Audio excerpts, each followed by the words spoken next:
ഇപ്പോഴത്തെ ജനറേഷനിലുള്ള മിക്ക കപ്പിൾസും ചെയ്യുന്ന കോമൺ ആയുള്ള കുറച്ച് മിസ്റ്റേക്സ്. ഒന്നാമതായിട്ട് സോഷ്യൽ മീഡിയയിൽ നിങ്ങളുടെ റിലേഷൻഷിപ്പിന്റെ കാര്യങ്ങൾ നിങ്ങൾ അപ്ലോഡ് ചെയ്തുകൊണ്ടിരിക്കുന്നു. ഇങ്ങനെ ഉണ്ടാകുന്ന സമയത്ത് നിങ്ങളെപ്പോലെ അപ്ലോഡ് ചെയ്യുന്ന ബാക്കിയുള്ളവരെ വെച്ചിട്ട് നിങ്ങളുടെ റിലേഷൻഷിപ്പിൽ കമ്പയർ ചെയ്യാനുള്ള സാധ്യതകളുണ്ട്.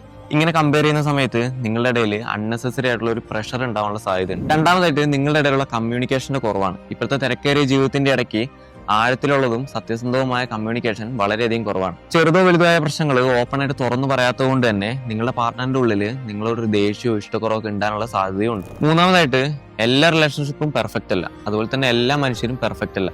അതുകൊണ്ട് തന്നെ നിങ്ങളുടെ പാർട്ട്ണറിനെ കറക്റ്റ് ആയിട്ട് മനസ്സിലാക്കാനായിട്ട് ശ്രമിക്കുക. നാലാമതായിട്ട് ഒരു 5 മിനിറ്റ് നിങ്ങൾ അടുത്തിരുന്ന് സംസാരിച്ച് തീരാവുന്ന പ്രശ്നങ്ങളെ നിങ്ങളുടെ റിലേഷൻഷിപ്പിൽ ഉണ്ടാവുള്ളൂ. പക്ഷേ നിങ്ങളുടെ ഈഗോ കാരണം നിങ്ങൾ സംസാരിക്കാതെ പോകുന്നു. അങ്ങനെ പല റിലേഷൻഷിപ്പും ബ്രേക്കപ്പിൽ എത്താറുണ്ട്. അതുകൊണ്ട് തന്നെ നിങ്ങളുടെ പാർട്ട്ണറിനെ നന്നായി മനസ്സിലാക്കി നന്നായി കൂടെ ഇരുന്ന് ഒരു 5 മിനിറ്റെങ്കിലും മിനിമം ഓപ്പൺ ആയിട്ട് തുറന്ന് സംസാരിക്കാനായിട്ട് ശ്രദ്ധിക്കുക. ഇതുപോലത്തെ കൂടുതൽ വീഡിയോസിനായിട്ട് പേജ് ഫോളോ ചെയ്യാൻ മറക്കരുത്.